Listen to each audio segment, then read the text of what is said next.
us as I cook a full Thanksgiving meal in our RV. I started out by cooking some cornbread in a pan, and then I broke it up with a fork into little pieces. I set that aside as I gathered my ingredients for my stuffing. We have celery, onion, and fresh sage from the garden. You need to chop up the celery in little pieces.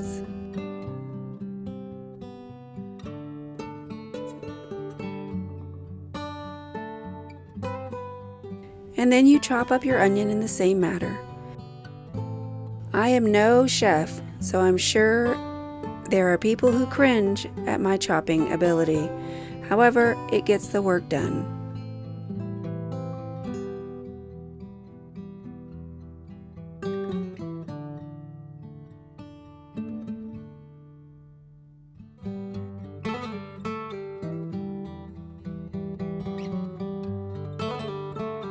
This is a stuffing recipe I've been eating since I was a child. It is very simple. It is just cornbread, celery, and onion, and then of course your seasonings. I'm so glad I had planted sage in the garden because when I went to buy ingredients, they didn't have any dried sage.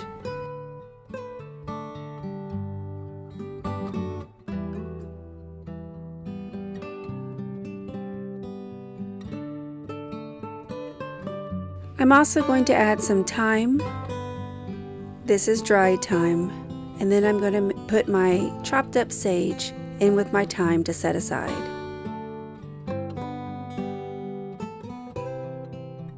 This year I decided to add sausage to our stuffing. You want to first cook the sausage so it's nice and brown.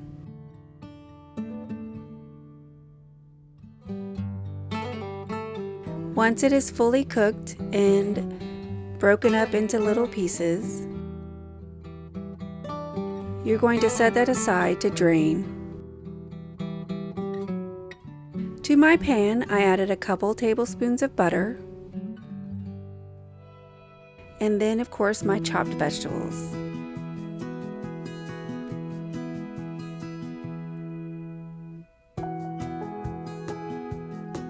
To this, I added some chicken bouillon powder. This is the Knorr brand, and it is delicious. I add it to so many dishes.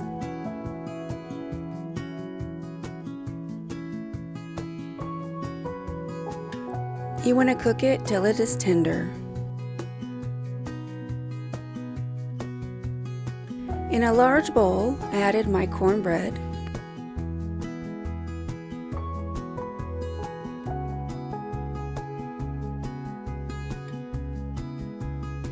my cooked sausage,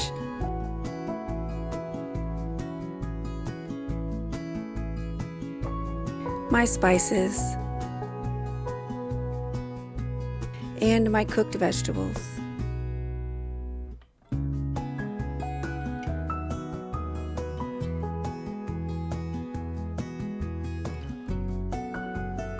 I then mix that up together.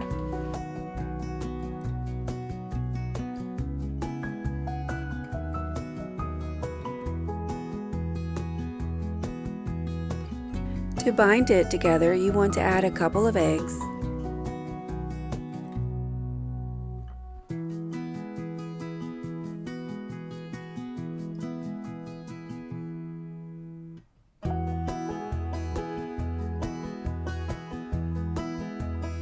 Adding the eggs provided enough moisture so that I didn't need to add any additional liquid.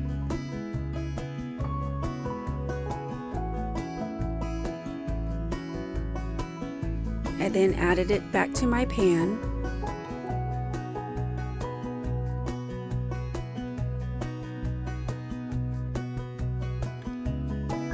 And pressed it down. This will go in the oven until it is golden brown.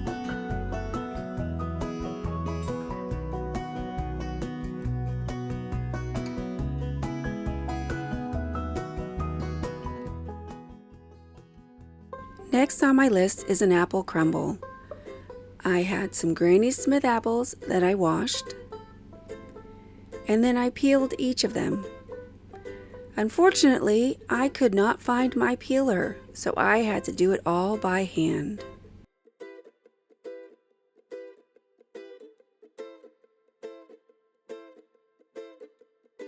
Then you want to slice your apples into really thin pieces.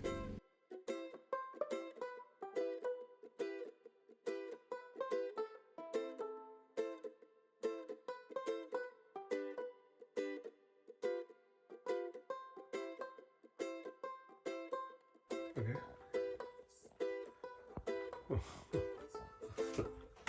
Okay, what now? That's what happens when you cut your finger while doing apples. Oh, the boo-boo. Because I have a very sharp knife. What are you preparing? Goulash, apple goulash. Apple goulash Apple goulash. with fingers in it. With a little bit of blood on the side. Is that for the for Thanksgiving? Huh? Yes? Yes, Thanksgiving. Oh, that's wonderful. So what are you calling this pie? Pie a la goulash? A la golam. Gollum? Golam. Sounds like something in the Lord of the Rings. Well, it might Gollum. be with the blood. Thankfully, it's just family eating it. Okay. Bunch of vampires. Okay, to my apples, I added cinnamon, sugar, lemon juice, cloves, and then I mixed it well.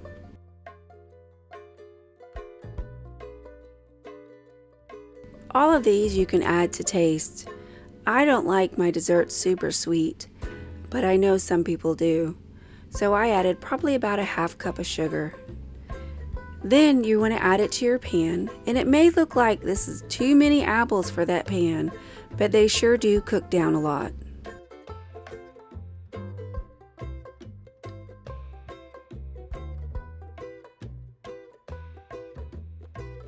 Press them into the pan. And now we will prepare the crumble. Added about a teaspoon of salt, some oats, about a 2/3 of a cup, maybe a little bit more.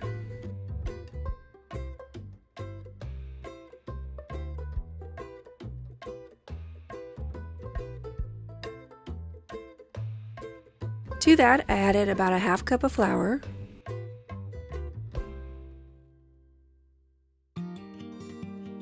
some pecans,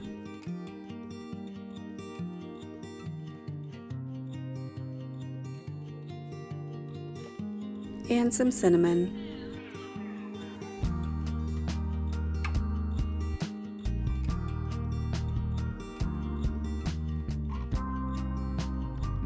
Then, of course, some brown sugar. Measure with your heart.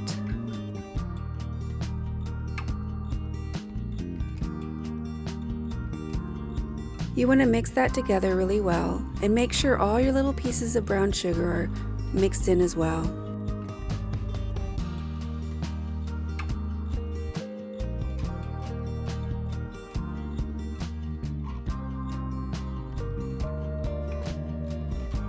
To the mixture, you want to add about 3 or 4 tablespoons of melted butter and mix that again. It's going to be a crumble, so it's not going to come together like a dough.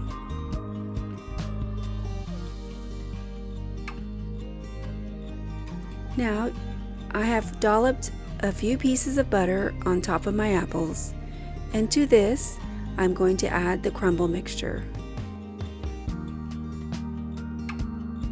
This will bake in the oven at about 350 until golden brown and bubbly. Up next, we have sweet potatoes. This recipe came from my children's great-grandmother.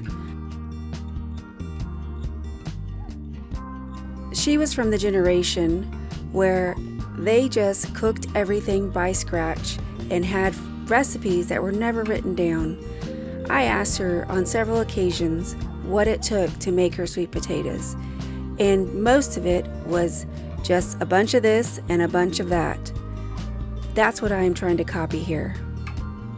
In the meantime, I'm prepping for the meat to be heated. I purchased 2 fully cooked meats, 1 turkey, 1 ham, and I'm added some of the chicken bouillon to the pans with some water. This way they will steam and cook evenly over a fire. I covered these with foil. So once I'm done peeling all my vegetables, I go ahead and dump it in our compost pile. I'm dedicated to building up this compost over the next year. To get my fire started, I need to collect some wood. This pile of wood was from a tree that fell over this spring. Our neighbor told us that it was because of all the rain we'd had. The trees collect the water, and then as it heats up, it expands and they fall over. This tree was one of those. Thankfully, we had wood to burn.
So my children's grandmother, when asked what went into her sweet potato recipe, it was, first, you want to partially cook the sweet potatoes, fork tender but not completely done.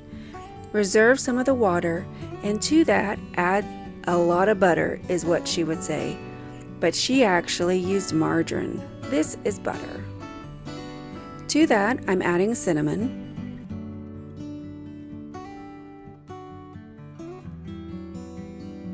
and some white sugar,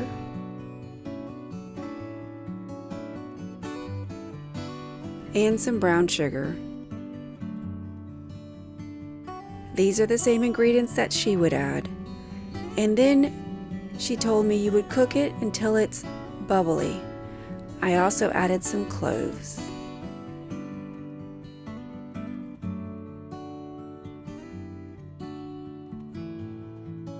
Once you have a syrup mixture, then you pour it over your sweet potatoes, and the sweet potatoes then would go in the oven. In order to get everything done by noon when we ate, with only a small RV oven, I started cooking at 4 a.m., and we had to utilize the outside fire pit. But everything got done, and we had a great meal.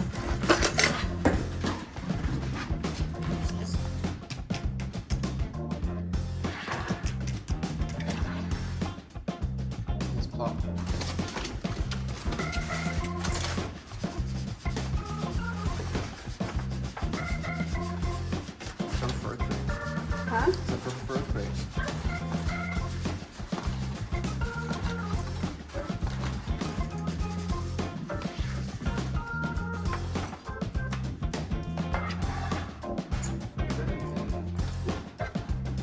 Light, natural light.